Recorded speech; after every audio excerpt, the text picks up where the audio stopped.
Jadi ini strategi mereka. Semua wanita dan anak-anak dinaikkan dalam kendaraan perang agar kaum muslimin mengira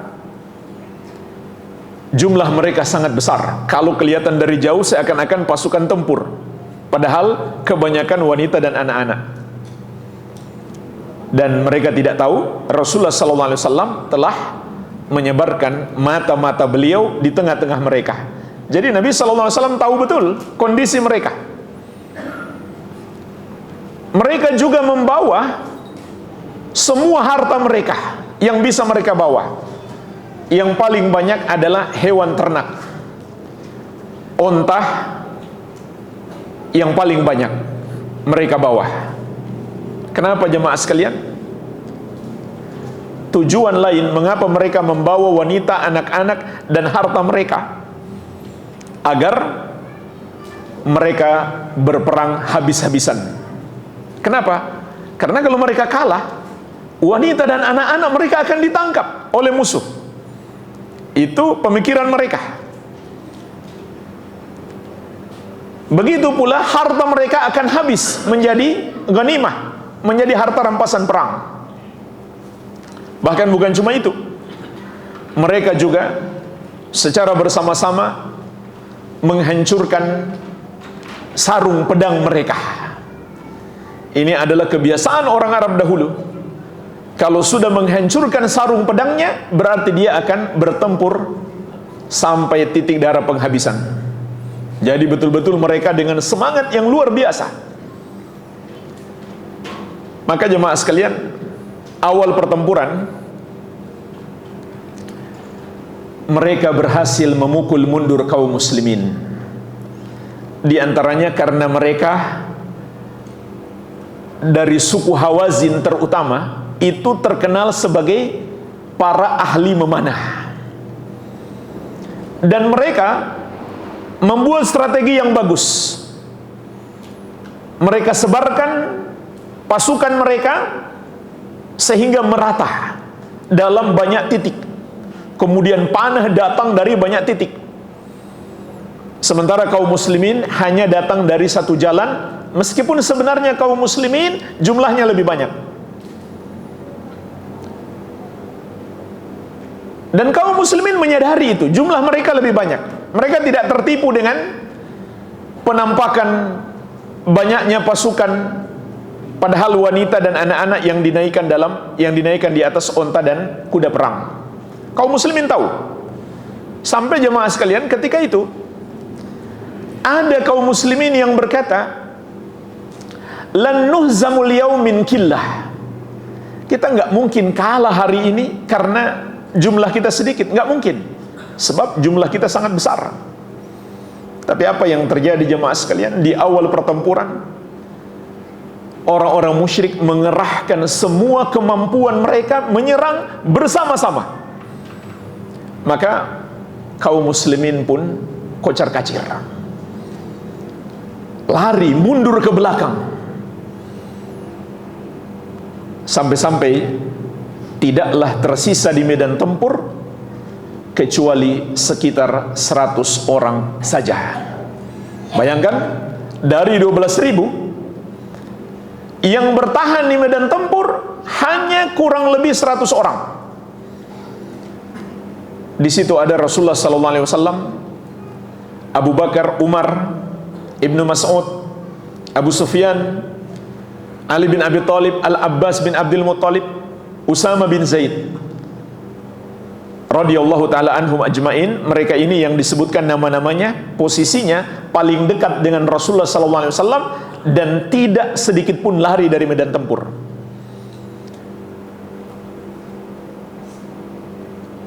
Jadi subhanallah jemaah sekalian, ini yang terjadi. Di awal pertempuran kaum muslimin terpukul mundur, menderita kekalahan, tapi belum kekalahan final, belum. Tapi ini luar biasa, pukulan yang sangat dahsyat.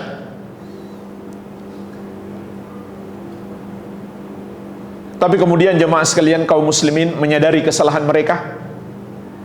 Rasulullah SAW pun memerintahkan Al-Abbas bin Abdul Muttalib untuk memanggil mereka kembali. Karena Al-Abbas, paman Nabi sallallahu alaihi wasallam ini terkenal punya suara keras.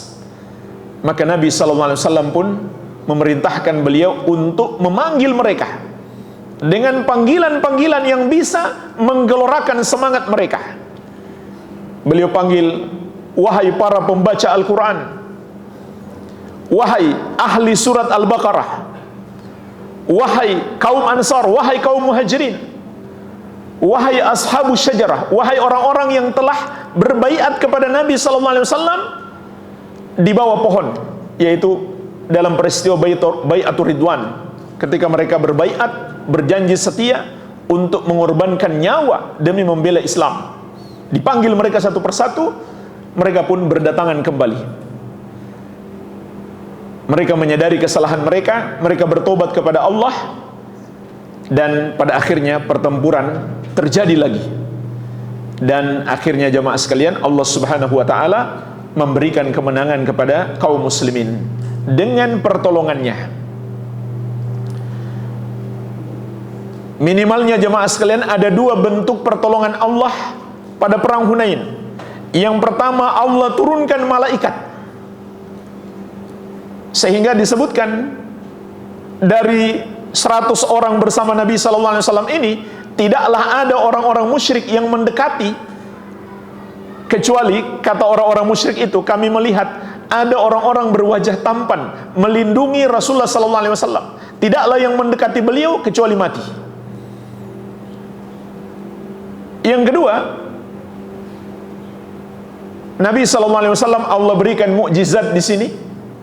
Beliau ambil sebongkah tanah, kemudian beliau lemparkan ke musuh, maka tidaklah ada musuh di hadapan beliau kecuali matanya kena tanah itu dan mulutnya kemasukan tanah, sehingga dia sibuk dengan itu, nggak bisa berperang. Sampai akhirnya Allah Subhanahu wa taala memenangkan umat Islam. Dan kisah perang Hunain ini jemaah sekalian Allah ingatkan dalam dua ayat pada surat Al-Anfal ayat ke-25 dan ke-26. Laqad nasarakumullahu fi mawatin katsiratin wa yauma Hunain idz a'jabatkum kathratukum falam tughni ankum syai'a. Sungguh kata Allah, Allah telah menolong kamu dalam banyak pertempuran. Dalam pertempuran-pertempuran sebelumnya Allah selalu memenangkan kamu. Namun kata Allah, di perang Hunain, tatkala kamu bangga, merasa ujub, merasa takjub dengan banyaknya jumlahmu, ternyata itu tidak memberi manfaat kepadamu sedikit pun. Banyaknya jumlah pasukanmu, wahai umat Islam, ternyata tidak memberi manfaat kepadamu sedikit pun. Wa dhaqat 'alaikumul ardu bima rahubat, dan bumi yang luas ini menjadi sempit bagimu. Terasa sempit ketika itu bagi kaum muslimin. Artinya mereka sangat susah menghadapi pasukan musuh yang padahal jumlah mereka 3 kali lebih kecil daripada pasukan Islam. Kemudian summa wallaitum mudbirin, kalian pun lari dari medan tempur. Ini Allah kisahkan kepada kita sebab Allah murka di perang Hunain, sehingga di awal pertempuran Allah menghukum kaum muslimin dengan suatu pukulan yang berat, dan akhirnya mereka lari kocar-kacir. Setelah itu Allah jelaskan bagaimana pertolongan Allah kepada mereka. Tsumma anzalallahu sakinatahu ala rasulihi wa alal mu'minin wa anzala junudan lam tarauha.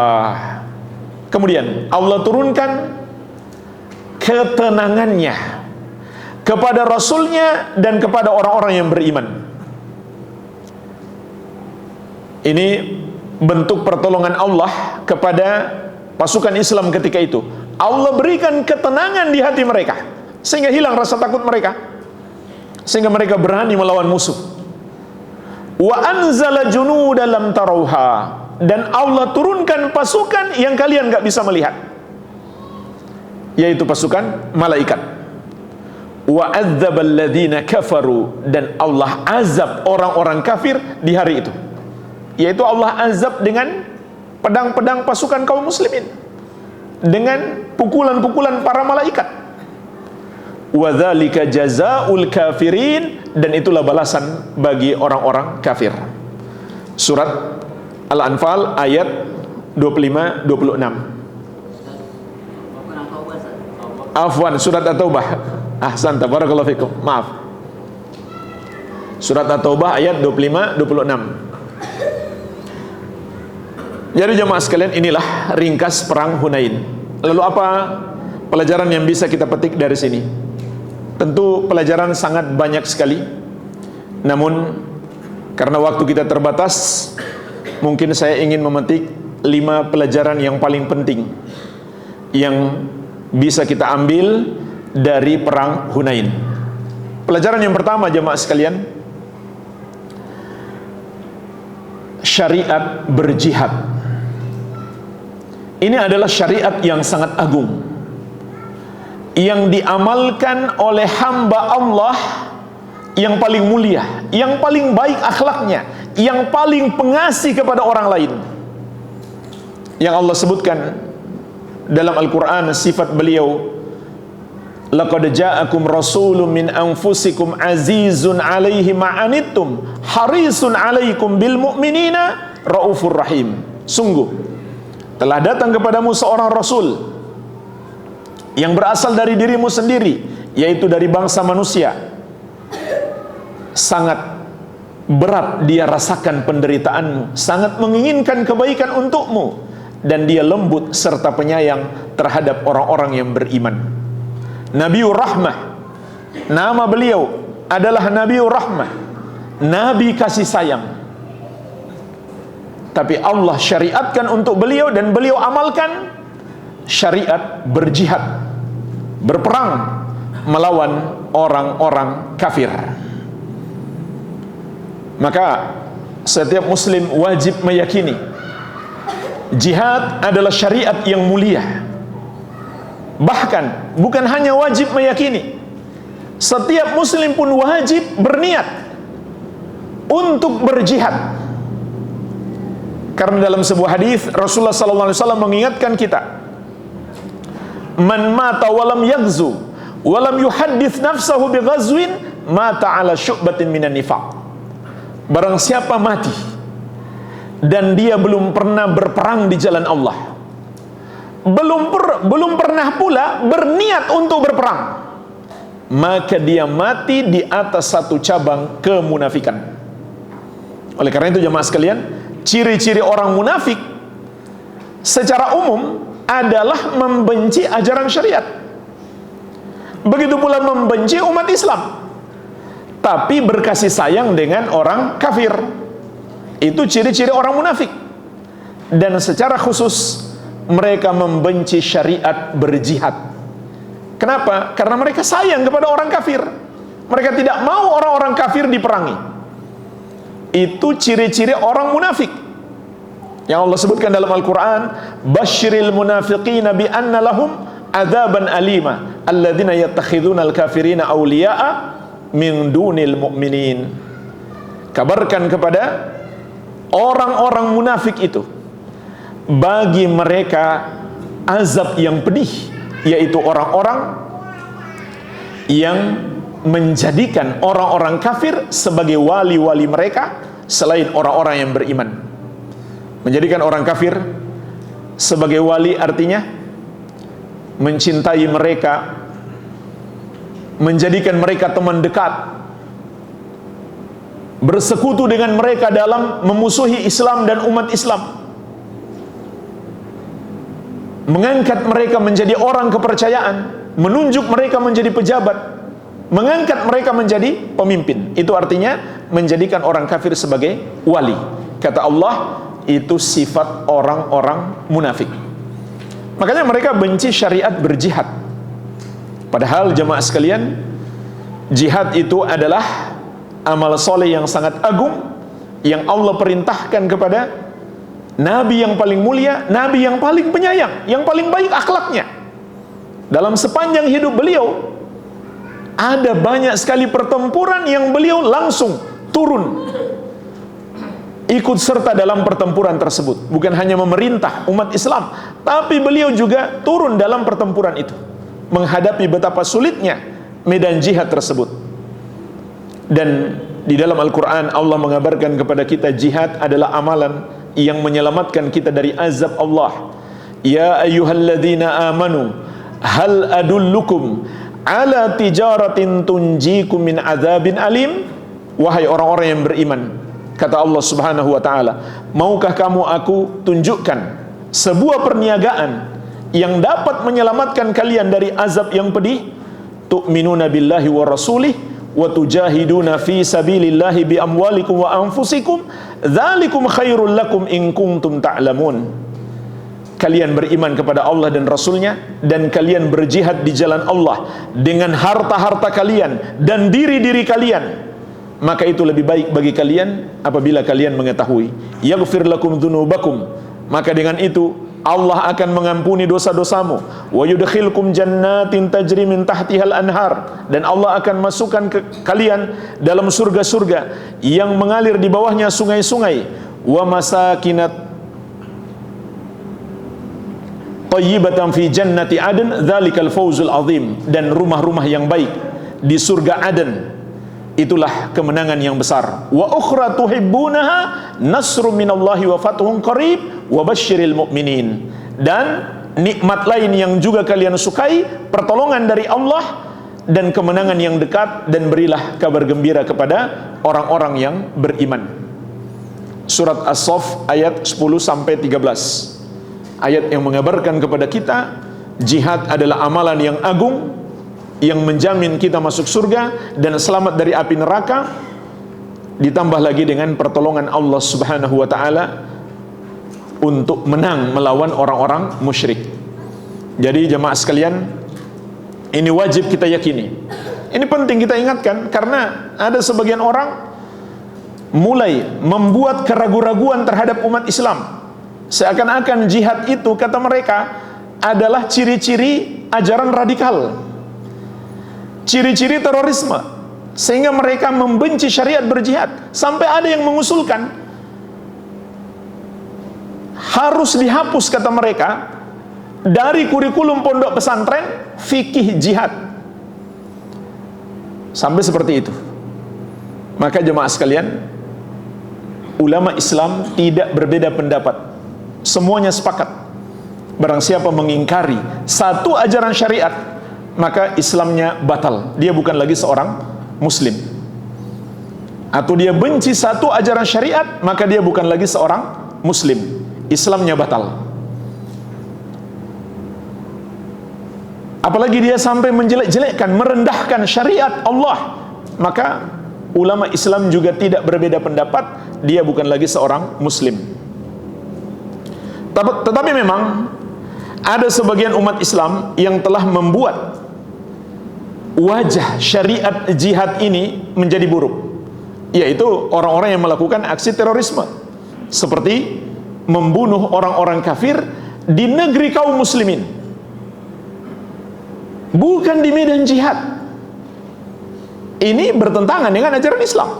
Justru jamaah sekalian, non muslim, orang kafir yang tinggal di bawah pemerintahan kaum muslimin dalam syariat wajib dilindungi. Wajib dilindungi. Dan bahkan tidaklah mereka diperangi kecuali mereka memerangi. Kalau mereka mau damai, kita damai juga. Tapi kalau mereka mau perang, umat Islam selalu harus siap berperang. Apalagi kalau mereka sudah berbuat zalim. Tapi apa yang terjadi pada kita hari ini?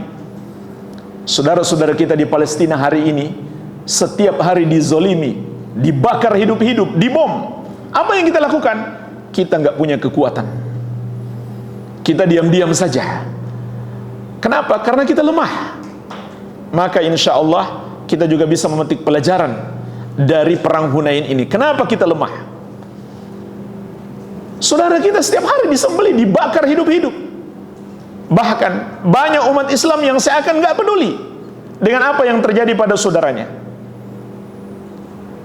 Beda dengan umat Islam di masa dahulu. Ada satu umat Islam disakiti, seluruh pasukan datang untuk membebaskan dia, untuk menyelamatkan dia. Ini yang terjadi di masa kejayaan umat Islam. Tapi sekarang ribuan saudara-saudara kita dibakar hidup-hidup setiap hari, wanita dan anak-anak. Apa yang kita lakukan? Kita nggak bisa menyelamatkan mereka. Kita adalah umat yang lemah hari ini. Padahal dulu Rasulullah SAW dan para sahabat ditakuti oleh musuh, dan itu termasuk pertolongan Allah. Kata Nabi SAW, "Wa nusirtu birru'bi masirata syahrin."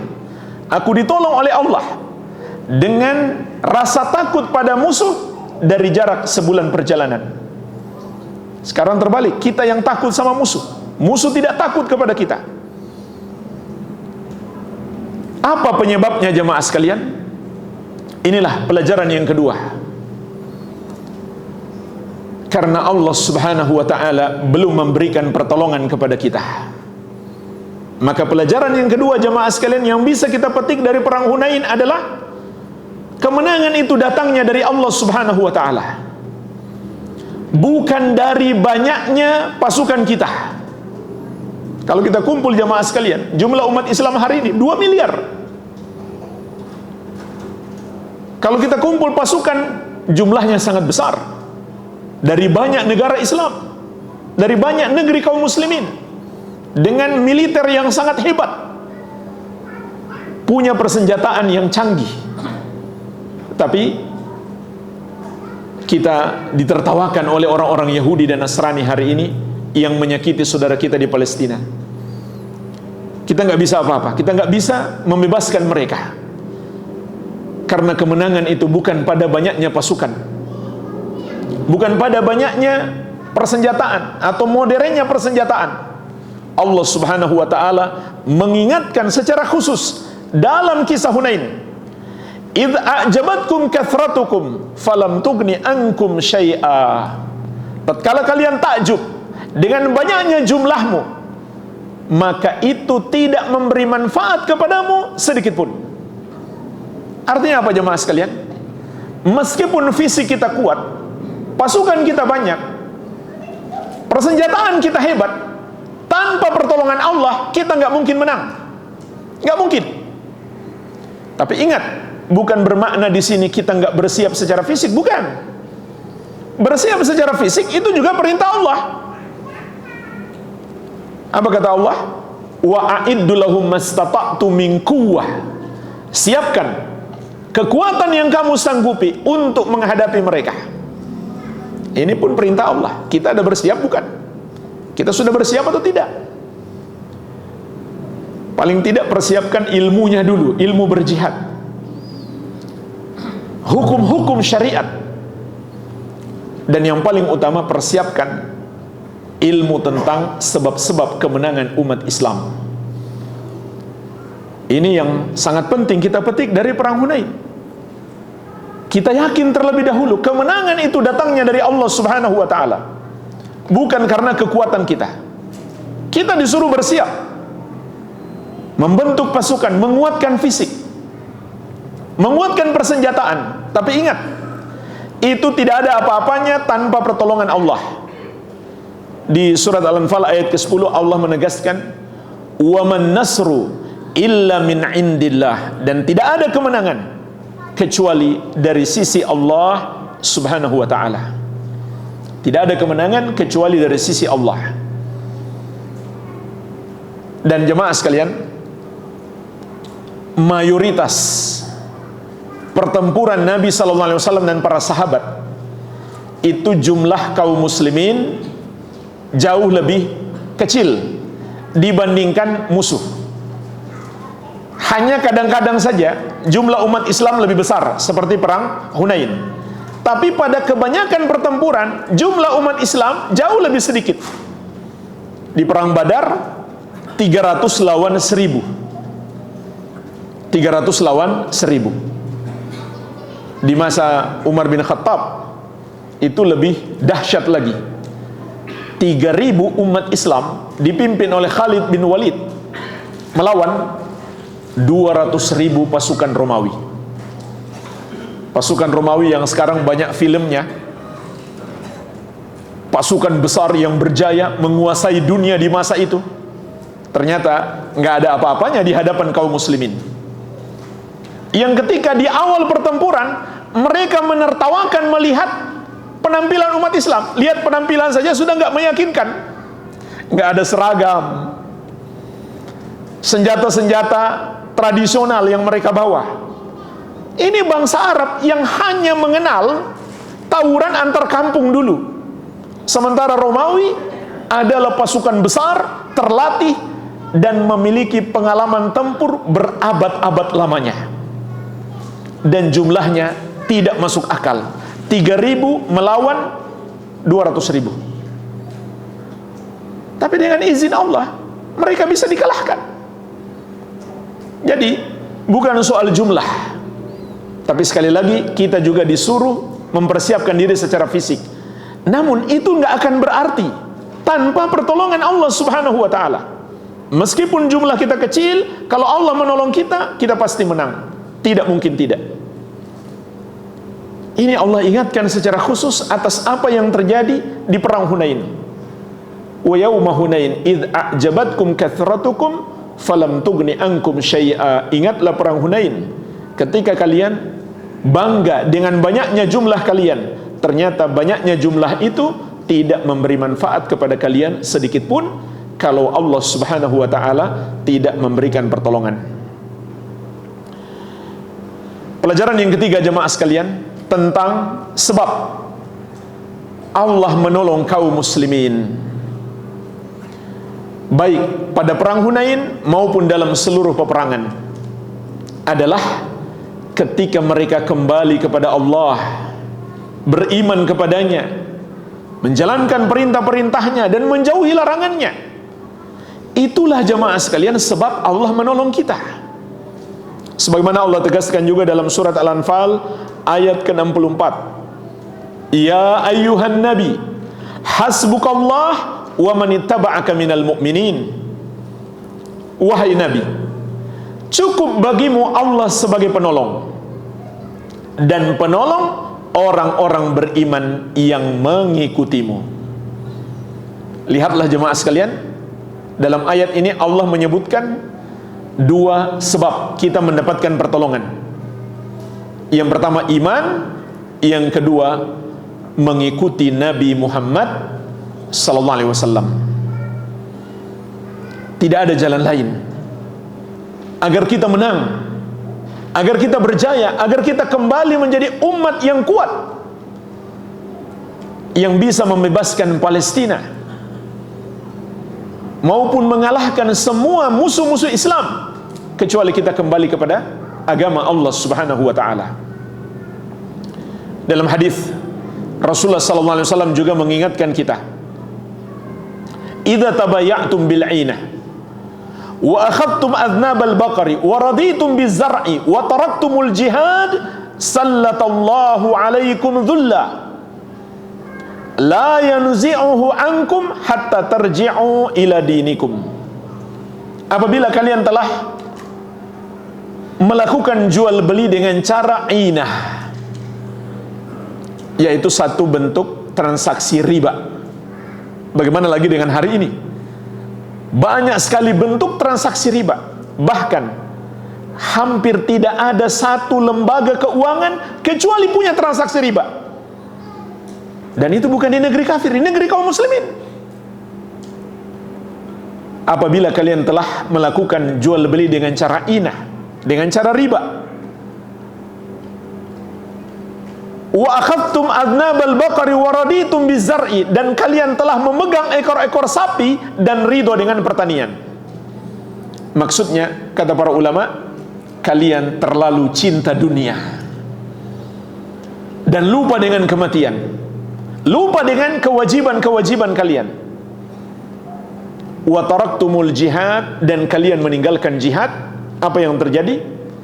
sallatallahu alaikum dhullah, maka Allah akan timpakan kepada kalian kehinaan.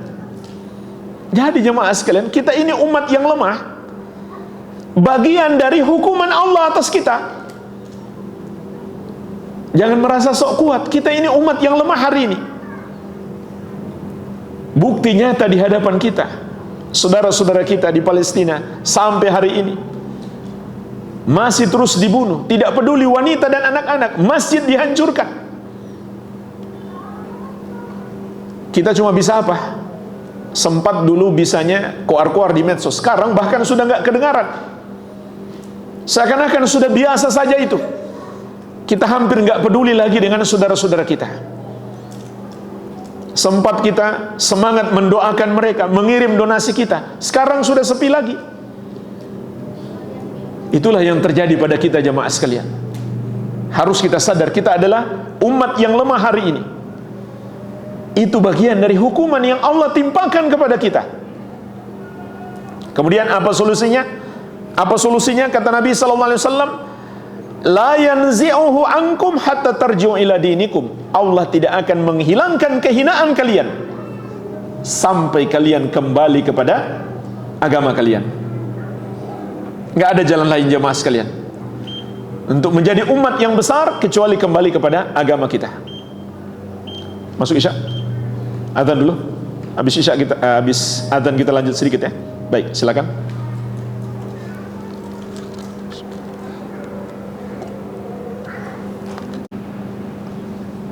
La ilaha illallah. Salat.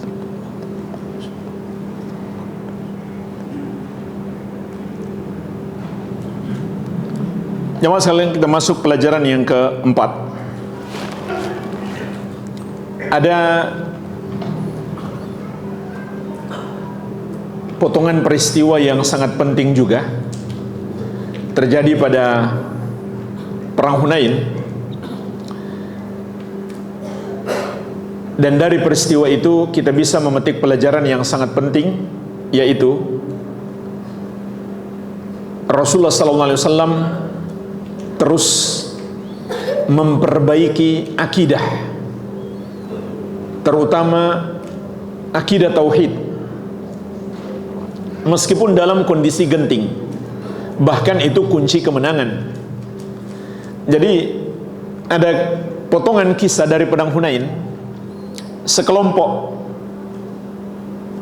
kaum muslimin yang baru masuk Islam tatkala melewati sebuah pohon yang dijadikan tempat mencari berkah oleh orang-orang musyrik, maka mereka pun berkata kepada Nabi sallallahu alaihi wasallam, ij'al lana dzata anwatin kama lahum dzatu anwat. Ya Rasulullah, tolong tetapkan juga untuk kami pohon untuk mencari berkah sebagaimana milik mereka. Gimana cara mereka mencari berkah? Dengan cara mereka berdiam diri di sekitar pohon itu dan menggantungkan senjata mereka supaya senjatanya menjadi sakti. Maka Nabi SAW ketika mendengar ini, beliau marah sampai beliau bertakbir, Allahu Akbar, innaha sunan. Allah Maha Besar, itu adalah tradisinya orang-orang musyrik. Qultum walladhi nafsi biyadih kama qalat banu Israila li Musa. Yang kalian katakan sama dengan ucapan Bani Israel kepada Nabi Musa alaihi salam. Kemudian beliau membaca surat Al-A'raf ayat 138 tentang ucapan Bani Israel kepada Musa, ij'al lana ilahan kama lahum aliha. Wahai Musa, tolong buatkan untuk kami patung untuk disembah sebagaimana patung-patung milik mereka. Qala innakum qaumun tajhalun. Nabi Musa alaihissalam menjawab, sungguh kalian adalah kaum yang bodoh. Inilah penyebab manusia terjerumus dalam kesyirikan, karena kebodohan. Maksudnya bodoh terhadap ilmu agama. Kemudian sebab yang lain apa? Karena suka ikut-ikutan kepada orang musyrik. Sehingga dalam hadis ini Nabi SAW mengingatkan kita, la tarkabunna sanana man kana qablakum. Sungguh benar-benar sebagian kalian akan ikut-ikutan kepada ajaran-ajaran umat-umat sebelum kalian, maka itulah yang menyebabkan kalian tersesat. Jadi dalam kondisi genting seperti itu, di saat perang ada orang berbuat syirik, kemudian umat Islam yang waktu itu ada kurang lebih 2000 orang baru masuk Islam, hampir saja terjerumus syirik juga karena mau ikut-ikutan kepada mereka. Maka Rasulullah SAW tentu tidak diam saja, beliau memperbaiki akidah mereka, mengingatkan mereka bahwa itu perbuatan syirik. Ini penting jemaah sekalian. Dalam kondisi perang, ketika kita melihat pasukan melakukan kesalahan dalam artian berbuat maksiat kepada Allah, ini penting untuk diingatkan. Nggak boleh kita diamkan, karena ini sumber kekuatan kita. Takwa kepada Allah itu sumber kekuatan kita. Dengan itulah Allah menolong kita. Apalagi sampai berbuat dosa syirik, maka akan semakin menjauhkan kita dari pertolongan Allah Subhanahu wa ta'ala. Pelajaran yang terakhir jemaah sekalian yang bisa kita petik dari kisah ini adalah ujian dan cobaan menimpa Nabi Muhammad SAW dan para sahabat. Karena sebab terjadinya perang Hunain dikarenakan orang-orang musyrik ingin menyerang Rasulullah SAW. Maka Nabi SAW harus menghadapi beratnya peperangan. Bahkan di awal pertempuran sempat kocar-kacir kaum muslimin. Ini menunjukkan apa? Orang-orang beriman akan diuji. Sampai Nabi pun dan para sahabat mendapatkan ujian dan cobaan agar terbukti keimanan kita. Dan juga jemaah sekalian, hikmah Nabi SAW dan para sahabat pun mendapatkan ujian agar menjadi teladan bagi kita dalam bersabar. Bahkan ujian yang menimpa para nabi itu lebih berat daripada orang biasa. Sebagaimana Rasulullah SAW pernah bersabda, "Asyaddun nasi bala'an al-anbiya, thumma al-amthal fal-amthal." Manusia yang paling keras balaknya adalah para nabi. Kemudian yang imannya di bawahnya, kemudian yang di bawahnya, dan seterusnya. Hikmahnya adalah agar kita mencontoh kesabaran para nabi dan rasul alaihi wassalatu wassalam. Dan hikmah musibah yang lain menimpa Nabi Muhammad SAW, apalagi di perang Uhud jemaah sekalian, kepala beliau sampai berdarah, gigi beliau pecah. Hikmah besar yang lainnya adalah agar kita tidak gulu berlebihan kepada Nabi Muhammad SAW. Allah ingin menunjukkan kepada kita Nabi Muhammad SAW itu meskipun sangat kita muliakan dan kedudukan beliau yang paling tinggi di sisi Allah, tapi beliau masih manusia biasa, sama seperti kita, yang tidak punya sifat-sifat Allah sedikit pun, tidak pula memiliki hak untuk disembah. Ini hikmahnya mungkin terbetik dalam benak kita. Kenapa Nabi yang paling mulia, yang paling Allah cintai, tapi menghadapi berbagai macam kesusahan hidup? Di antaranya peperangan-peperangan yang beliau hadapi, serangan-serangan musuh. Padahal beliau orang yang paling Allah cintai. Di antara hikmah terbesarnya adalah agar kita tidak bersikap gulu, berlebih-lebihan dalam memuliakan Nabi Muhammad SAW, seperti umat Nasrani memuliakan Nabi mereka sampai akhirnya mereka angkat Nabi mereka sebagai sesembahan mereka. Ini yang Allah inginkan jemaah sekalian, agar kita selalu menyadari beliau hanyalah manusia biasa sama seperti kita. Tentu kita mencintai beliau melebihi cinta kita kepada seluruh makhluk. Akan tetapi tidak boleh kita berlebih-lebihan, karena beliau hanyalah manusia biasa. Bahkan Allah perintahkan dalam surat Al-Kahfi ayat 110, "Qul innama ana basyarum mithlukum." Katakan wahai Muhammad, sampaikan kepada umatmu, "Ana basyarum mithlukum." Aku adalah manusia seperti kalian. Aku adalah manusia seperti kalian. Maka jemaah sekalian, jangan kita berlebihan dalam memuliakan beliau. Contoh berlebihan itu apa? Menganggap seakan beliau bisa mendengarkan doa-doa kita. padahal beliau sudah wafat. Bahkan jemaah sekalian, beliau sendiri mengatakan, inna lillahi malaikatan sayyahina fil ard yuballiguni an ummati salam. Allah memiliki para malaikat yang tugasnya berkeliling di muka bumi untuk menyampaikan salawat dan salam umatku. Karena beliau bukan yang maha mendengar. Jadi kita jangan berdoa kepada beliau seakan-akan beliau maha mendengar. Kita disuruh bersalawat. Kalau yang kita ucapkan salawat, kata beliau, ada malaikat yang Allah tugaskan untuk menyampaikan salawat itu. Tapi kalau kita panjatkan doa, ya Rasulullah tolonglah aku, maka ini bukan ajaran Nabi Muhammad sallallahu alaihi wasallam. Dan beliau bukan yang maha mendengar. Sami'ud doa, yang maha mendengar doa hanya Allah subhanahu wa ta'ala. Andai beliau mendengar pun, beliau nggak bisa mengabulkan. Yang maha mampu mengabulkan doa hanya Allah subhanahu wa ta'ala. Oleh karena itu beliau menegaskan, idza sa'alta fas'alillah wa idza sta'anta fasta'in billah. Kalau kamu mau minta sesuatu, mintalah kepada Allah. Kalau kamu butuh pertolongan, mohonlah kepada Allah subhanahu wa ta'ala. Nabi kita yang mulia sallallahu alaihi wasallam tidak pernah mengajari kita, kalau kamu butuh sesuatu, berdoa saja kepadaku, nanti aku kabulkan. Atau aku teruskan doamu kepada Allah. Enggak pernah. Beliau tidak pernah mengajarkan cara berdoa seperti itu. Tidak pula pernah dipraktekkan cara berdoa seperti itu oleh anak dan istri beliau atau oleh para sahabat beliau, kecuali ketika beliau masih hidup. Mereka datang kepada Nabi SAW minta didoakan, tapi setelah beliau wafat mereka tidak pernah berdoa kepada beliau, karena beliau tidak pernah mengajarkan cara berdoa seperti itu, melainkan yang beliau ajarkan, idza sa'alta fas'alillah wa idza sta'anta fasta'in billah. Kalau kamu mau minta sesuatu, mintalah kepada Allah. Kalau kamu butuh pertolongan, mohonlah kepada Allah subhanahu wa ta'ala. Ini jemaah sekalian, paling tidak 5 hikmah dari perang Hunain. Semoga bermanfaat. Lebih dan kurangnya saya mohon maaf. Wabillahi taufik. Subhanakallahumma wabihamdik, asyhadu an la ilaha illa anta, astaghfiruka wa atubu ilaik.